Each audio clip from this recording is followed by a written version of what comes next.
Well, Sacramento Kings general manager Monte McNair has a lot of work to do this offseason, from finding the team's next head coach to fixing this roster by getting rid of all of the fringe talent and replacing it with capable NBA winning caliber talent. I'll define what fringe talent means, how the Sacramento Kings have way too much of it, the players that simply just need to go on today's episode of the Locked On Kings podcast. You are Locked On Kings, your daily Sacramento Kings podcast, part of the Locked On Podcast Network, your team every day. And now, ladies and gentlemen, it is that time for another episode of Locked On Kings. Hello and welcome into Locked On Kings, your podcast hub for Sacramento Kings coverage all regular season and all offseason. If you're looking for in-depth analysis, game-by-game breakdowns, highlights, interviews with local and national experts, full coverage of the Sacramento Kings from January through December, this is the place for you, part of the Locked On Podcast Network. And today's episode is brought to you by BetOnline. BetOnline has you covered this season with more props, odds, and lines than ever before. BetOnline, where the game starts. My name is Matt George. I have the privilege of being your host here. This is my 8th season covering Kings basketball, now with ABC 10 News here in Sacramento. And thankfully, mercifully, it is almost over. Now, the Kings came into their game tonight against the Miami Heat on a 2-game win streak, but I don't think anybody in their right mind expected that streak to continue, especially when they were coming into a game against the Miami Heat, who have been on a 4-game, or coming into this game, were on a 4-game losing streak. Everybody on this planet who even remotely follows NBA basketball knew that the Heat were going to snap that streak tonight against the Sacramento Kings, regardless of if De'Aaron Fox and Domantas Sabonis played or not, which of course they didn't. There's not too much really to take away from this game, not too much really to talk about when it comes to this game, which is why I'm saving really the synopsis of this game and what I want to talk about in the next segment, because the real meat and potatoes of this podcast today is something that I discussed a little bit with D'Lo and KC on ESPN 1320 radio in Sacramento earlier this afternoon, and something that's been on my mind for a while that I've been trying to find a way to define. And I came up with this term, fringe talent that is on the fringe or on the cusp of being what is needed to win in the NBA, but just not quite there, or not consistent enough to be considered NBA winning caliber talent. And it's normal for rosters to have fringe talent. There's no roster on this planet that is covered with 12 to 15 guys that are all winning caliber NBA talent. It just doesn't exist. You have rookies, you have two-way players. Like, those are those fringe players that you have at the end of your bench that you either want to try to develop into winning caliber talent, or maybe players that used to be winning caliber who are on the end of their career, who are finishing out a contract, who are closing out into retirement. Like, every single team has, I'd say, healthily 2 to 3, maybe maximum of 4 guys who are fringe talent players. Unfortunately, the Sacramento Kings, I would say over half of their roster is fringe talent. And that is something that the Sacramento Kings and Monte McNair desperately need to fix this offseason. So the way I define fringe talent, it's essentially a player that does not have a consistent winning skill set or consistent winning presence that positively affects their team. And whether it's a fringe starter, a fringe rotational player, someone who does not have a defined role at a winning caliber at the NBA level. And there are a lot of guys in the league that don't have that, and many guys in the league that need to be in the right situation or need to be optimized by coaches or by their teammates in order to become a non-fringe NBA caliber player. Most fringe talent comes off of your bench, or it's like separating the true, impactful, positive NBA role players from NBA hopefuls who just aren't as impactful as they need to be to have long, effective NBA careers. Most teams, though, have 5 designated starters, at least 3 designated non-fringe NBA caliber role players, and then maybe that 4th or 5th rotational bench spot is a young player who's on the fringe or on the cusp.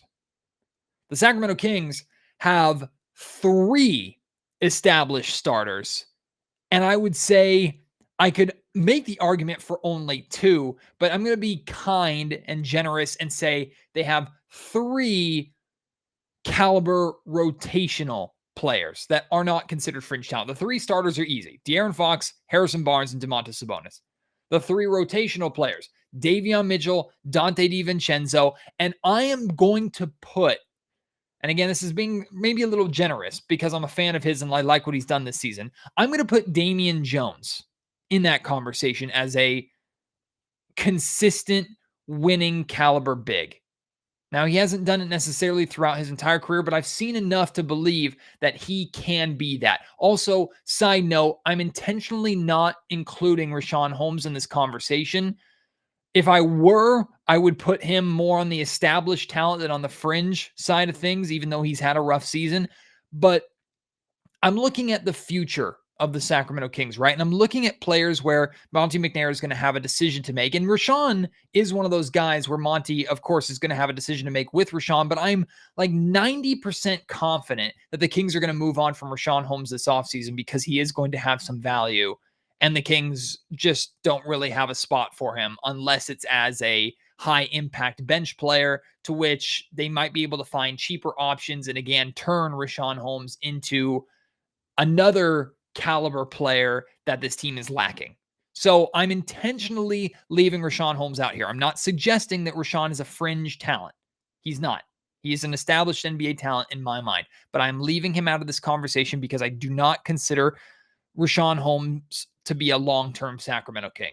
I wouldn't hate it if he is. I wouldn't hate if he was on this Kings roster come training camp in September for next season. However, that also depends on what the Kings have added during the offseason. If they sit on their hands, Richaun Holmes remains a King and this roster remains overall the same, the Kings are in a massive world of hurt. So I have 6 players other than Richaun Holmes, or excluding Richaun Holmes, on this roster right now that I consider non-fringe talent that I want to see return for the Sacramento Kings next season. 3 of them established starters in Fox, Sabonis, and Barnes. 3 of them, I'd say 2 of them established role players in DiVincenzo, who again is a restricted free agent this offseason, so there's no guarantee that he's coming back, although I'm pretty confident he will come back. Davion Mitchell, who's been playing really, really well as of late as a starter, but I had a conversation recently on Locked On Kings going back to last week where I shared my reasons for not feeling comfortable with him being named the starting 2 guard next to De'Aaron Fox next season. You can go back and listen to that if you're curious about that. And then I personally am going to include Damian Jones in this list as well. I totally understand if you only want it to be 5 guys and only 3 of them be starters. I totally understand also if you might want to extend your list to 7. Maybe you include Terrence Davis in that list. But my point is, with guys like Terrence Davis and Trey Lyles, and even to some extent Damian Jones, these are guys that I don't know if I can rely on their consistent output on a nightly basis on a winning team. Here's the reality, everybody, and this is going to be brutal and it's honest, but it's necessary. The West is not going to be this bad next season. I will be shocked if the West is this bad next season. The West is going to get better. The West is going to get back to being an extremely difficult conference for any team, regardless if you're a playoff or play-in hopeful. And the expectation next year, do not let this change regardless of anything that happens this offseason. The expectation for next year, as long as Fox and Domantas Sabonis are on this roster, the expectation is that this Kings team is a playoff team. No ifs, ands, or buts about it. Even if that requires a pretty substantial leap in the win column. If you have De'Aaron Fox, who is paid he has a max contract, he is paid like a superstar, paid like an all-star, even if he hasn't been one, with his excuse removed now, partnered for a full season with a two-time all-star big in Domantas Sabonis, who you have 2 years to convince to re-sign here, or you traded away Tyrese Halliburton for nothing. That team needs to be in the postseason. The streak needs to end next season without a shade of doubt. Of course, there are anomalies. If something catastrophic, knock on all the wood around me, if something catastrophic were to happen to Fox or Sabonis to where they miss the full season, then we can adjust our view a little bit. But that's fantasy realm here. Now we're talking about all sorts of hypotheticals. Assuming De'Aaron Fox and Domantas Sabonis are around for the Sacramento Kings next season, this team has to be a playoff team, which means they have to substantially improve in a Western Conference that is going to improve. When they're missing the playoffs again in a worse Western Conference, they need to take a big jump. They need to beat out other on-the-cusp teams like Portland, like San Antonio, like, New Orleans. You need to beat out those teams. You need an established playoff position. I'm not just talking about a play-in and elimination. No, a playoff team, a playoff series, a best-of-7 series at least next season.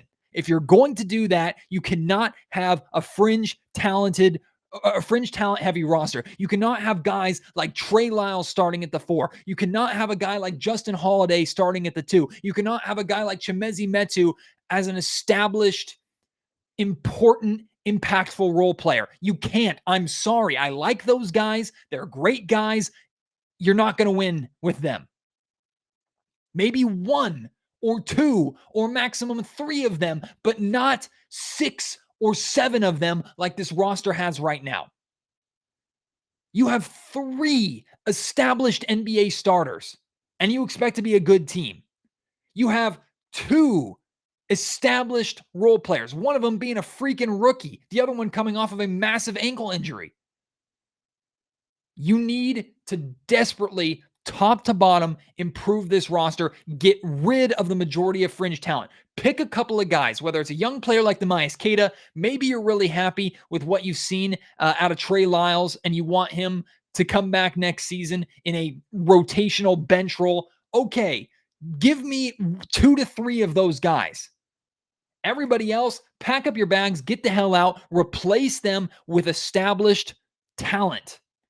You need 5 NBA caliber starters and 4 NBA caliber, winning caliber rotational players by training camp in September. If not, you have failed and the Kings are going to lose again. That's the harsh reality of the situation. Monte McNair, now, he's only had 2 kind of off seasons, 1.5 really. He has made a lot of moves that have resulted in a lot of fringe talent coming here to Sacramento. And not surprisingly, it hasn't worked out. Even if suckers like me, going back to this last offseason and training camp coming into this season, even if I believed that this roster had more established NBA talent than it actually did, boy, was I proven wrong. This team is covered in fringe talent, and they will never be good enough if the majority of their players are in that category. There should be no question as to whether or not the Kings have 5 starting caliber players. And that doesn't mean that you get 5 guys that are so set in their starter roles that Davion Mitchell and Dante DiVincenzo have no chance of fighting for that starting spot. If they can step up to become NBA caliber starters, I'm all for it. But you need to have at least 5 guys, at least 5 that almost every team in the NBA would go, yeah, he'd probably start for me. They don't have to be superstars. They don't have to be all-stars. 5 NBA caliber starters and 4 winning, I should say, impactful role players that affect and lead to positive change and winning basketball. That is the task for Monte McNair this offseason, in addition to finding out what to do with this upcoming draft pick, wherever it ends up being, in addition to executing a full coaching search and finding the next head coach of this team that hopefully will be around longer than 3 years. That is the goal. And that is a lot easier said than done. This is not NBA 2K where you can just go into the trade machine and find a bunch of those players and put a roster together and throw out money like everybody's going to accept a virtual contract. The Kings are fighting an uphill battle every year in free agency. The draft is a crapshoot. Trades are a gamble in themselves, and the Kings don't want to trade away too much talent in order to get talent. McNair's got a lot of work to do. But if this team, I'd say, still has more than 5 fringe talent type players, especially if more than one of those fringe talent type players actually gets consistent minutes for this team, Kings are going to be right back where they are, regardless of how good Domantas Sabonis and De'Aaron Fox are, in my opinion. Because even if Fox is playing at a superstar level for an entire season and Domantas Sabonis is there averaging double-doubles like we expect him to, this roster needs help. I'm pretty confident in saying even if Fox were to average 30 points a game and Sabonis was right behind him with like 22 and 14 rebounds, to me, that's still not going to be enough for this team to make the jump needed to be a actual legitimate playoff team in the Western Conference. Let me know your thoughts at Matt George Sack on Twitter if you want to reach me there. You can email me, mattgeorgesports@gmail.com, or feel free to leave your thoughts in the YouTube comment section down below. Today's episode of Locked On Kings is brought to you by our friends over at Built Bar, the protein bar that tastes like a candy bar. From all their delicious flavors, like my favorite being mint brownie, coconut almond, white chocolate, cookies and cream, which is new and out right now. Bunch of flavors that they continue to bring around. New flavors, fruity flavors like raspberry, orange, savory flavors. They have it all. These are protein bars that are delicious. They replace those candy bars, those sweets that we all enjoy and we all just can't give up. It's really not fair or not realistic to expect us to just drop those sweets completely. Thankfully, Built Bar's not asking you to. They're just asking you to replace them with something that is just as tasty and significantly more healthy. Most Built Bars contain 130 calories, 4 grams of sugar, 4 net carbs, and 17 grams of protein. Compared to candy bars, it's not even close. Candy bars are like 240 calories, 30 grams of sugar, and dozens of net carbs. All Built Bars are covered in 100% real chocolate, including their puffs that are out right now that you can try. They're low calorie, high protein. They are better in every single way. Go to Built.com right now. You can order yourself a box of Built Bars right now. You can get a mixed box. I'll send you a bunch of flavors for you to try. You can order specific flavors if you know what you like. Order the puffs. Whatever you order on Built.com, make sure you use promo code LOCKED15 to get 15% off. Again, that's LOCKED15 for 15% off at Built.com. Biggest takeaway from this Kings loss to the Miami Heat is that we're one game closer to the offseason. And like we just talked about in the last segment, the offseason is going to be significant, to say the absolute least. I'll not go as far as to say, like it feels like we say every year, that it's the most important offseason in recent Kings memory, even though it might end up being that. But this regular season, I think we all know, is essentially over. It's done with. I mean, even though the Kings still, which is crazy, they still mathematically have a chance of making the playoffs. Come on. Kiss that dream goodbye. Like, the rest of this season is about developing young talent and draft lottery odds at this point. And I'm fully aware that the Kings are now going into 2 back-to-back meetings against the Houston Rockets, who are locked in a massive tank battle with the Orlando Magic that they beat the night before, or the game before the Miami loss, and the Detroit Pistons. So there's a very good chance that the Kings win both of those games and they end this road trip 4-1, which under normal circumstances would be great, except for when you're the garbage time of the season and these wins ultimately don't matter. But I am pleased to see that Neemias Queta got minutes in this game. It's about damn time Neemias Queta got some minutes. Unfortunately, I couldn't tell you anything that Neemias Queta did. I couldn't even really tell you that Neemias Queta was in the game because he didn't really do much. But that's okay. In his first real game in quite some time, he played 15 minutes, finished with 3 points, hit his 1 shot attempt. Did try and, I mean, he didn't end up in any block shots or with any block shots, had the tough task of guarding Bam Adebayo a couple of possessions. And I mean, he's a big, solid presence, did have a rebound, only one rebound in 15 minutes, though. That's not good at all. Like, if you're a true 7-footer, in 15 minutes, you should be able to pull down like 5+ rebounds. So it's just his first game. There's not really anything to overreact to by any means. I'm glad Neemias Queta got minutes. And to me, Neemias Queta needs to get minutes in every single game for the remainder of this season without question. Win, loss, does not matter. Davion Mitchell also had another solid game. The Kings as a whole, I mean, they had 5 players finish in double figures scoring. So even though they scored just 100 points and had a woeful shooting performance, offensively, they were still pretty solid. Another game where I needed more from Harrison Barnes. Again, I feel like I'm saying that after every game. 17 points, 5 of 10 shooting, only 10 field goals. Again, when you're the third best player on this team and the first 2 players are out, it's just not enough, HB. Just not enough. But Davion Mitchell, once again, playing big minutes. He played 43 minutes in the overtime win over the Orlando Magic, played 41 or just under 41 minutes in this game in Miami tonight, 9 of 19 from the field. I'm totally okay with him shooting almost 20 attempts. Doesn't matter at this point in time. Get yours. Went 2 of 4 from 3-point range. Love to see that. Nearly a double-double with 9 assists. I think it's the second straight game with 9 assists, which is great to see. Davion Mitchell showed up, had some good moments. Justin Holiday was absolutely dreadful. The only starter to not finish in double-figure scoring again. Finished with 6 points. 2 of 8 shooting from the field. He was terrible. He's another one of those guys that he's under contract next season. I wouldn't hate to see him on the roster or in a established rotational role. I would absolutely loathe to see Justin Holiday as the starter for the Kings next season.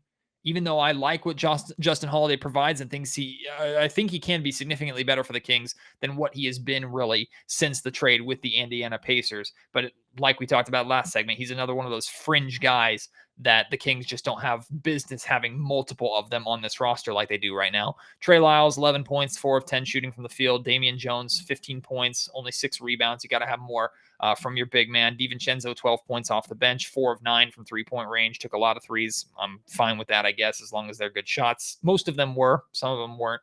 Other than that, what do you take away from this game?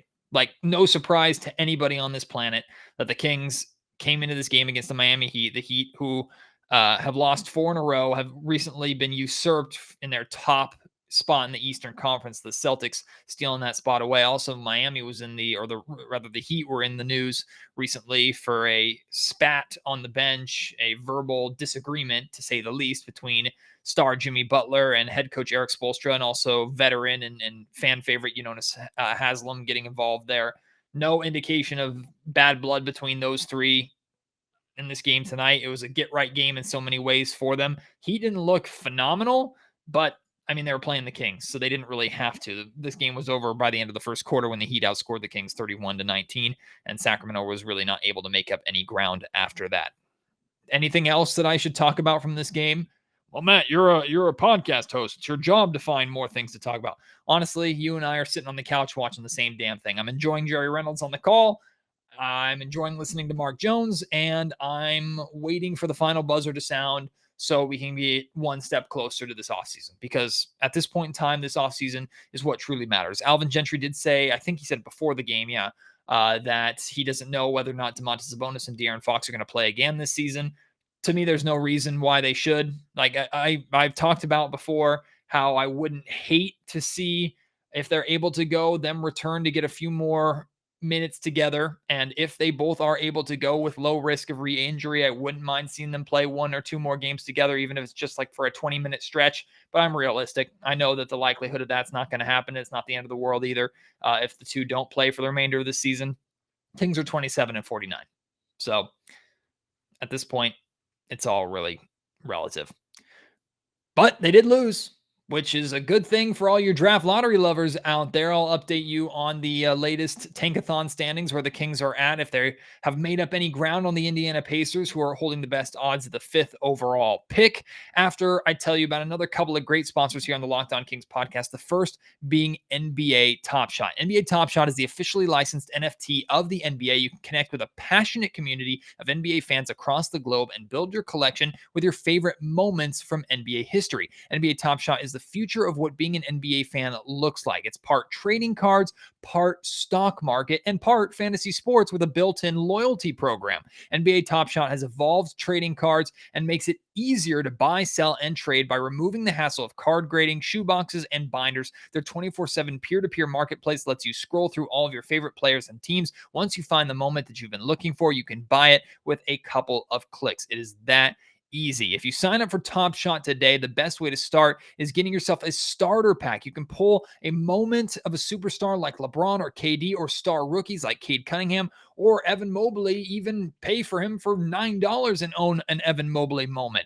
Head over to lockedon.nbatopshot.com to start building your collection today. And if you do build the Sacramento Kings collection, make sure you send me some of those. I'm working on my collection right now. I have 3 Sacramento Kings moments, including a Bonzi Wells moment from 2006. I also have Harrison Barnes' fadeaway game winner in the corner over the Cleveland Cavaliers in an empty Golden One Center last season. And I have a Davion Mitchell handles moment from this season. So let me know what Kings Top Shot moments you have. Send them to me on Twitter at MattGeorgeSack.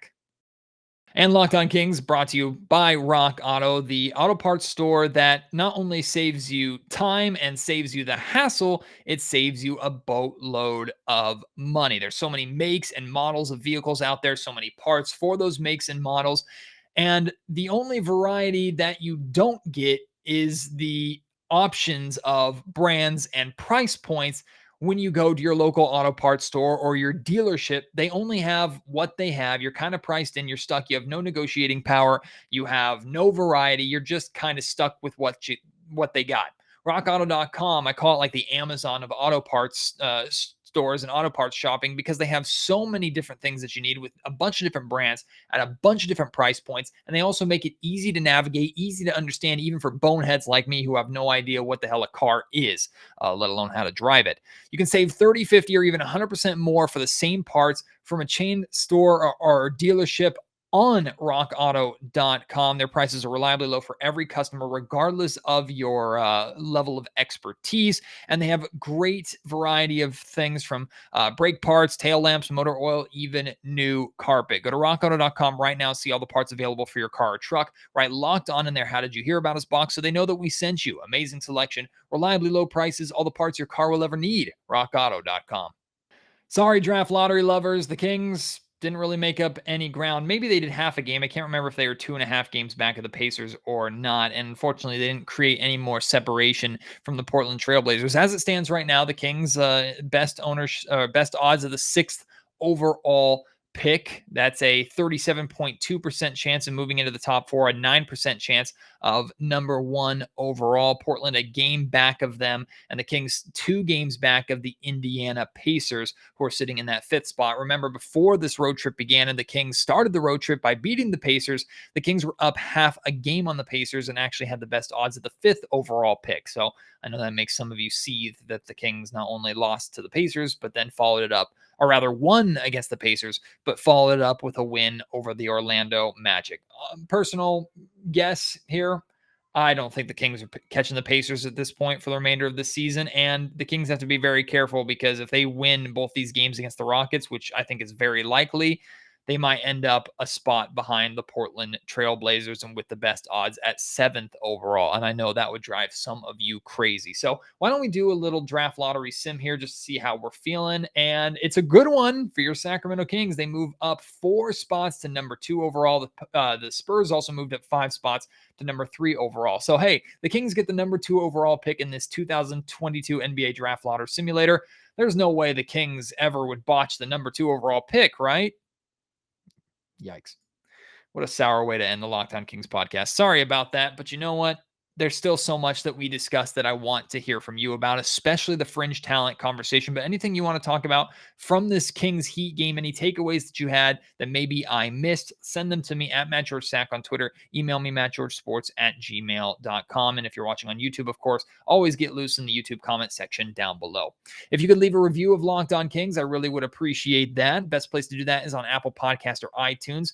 Hit 5 stars. There's a little box for a custom review. If you could fill that out, that really makes a difference towards attracting other listeners out there, encouraging people, whether they're Kings fans or just NBA fans, to check out the podcast. Please do that. I really would appreciate it. And if you're listening on Spotify, There's no custom review system, but there is finally a star rating system. If you could hit 5 stars there as well, as long as you think the podcast is worthy of that rating, I really would appreciate it. And of course, I would appreciate you continuing to join me here on Locked On Kings for the remainder of the season and throughout this crazy upcoming offseason that we're getting up to. It might be the dull days of the year with no actual Kings basketball games to talk about, but believe me, I have a lot of confidence in this offseason being anything but dull. So stick around for all of that and then some if anything happens. Of course, we will discuss it here on Locked On Kings no matter what. Appreciate your support as always. Can't wait to have you join me for the next one. Until then, my name is Matt George. You have been listening to Locked On Kings, part of the Locked On Podcast Network.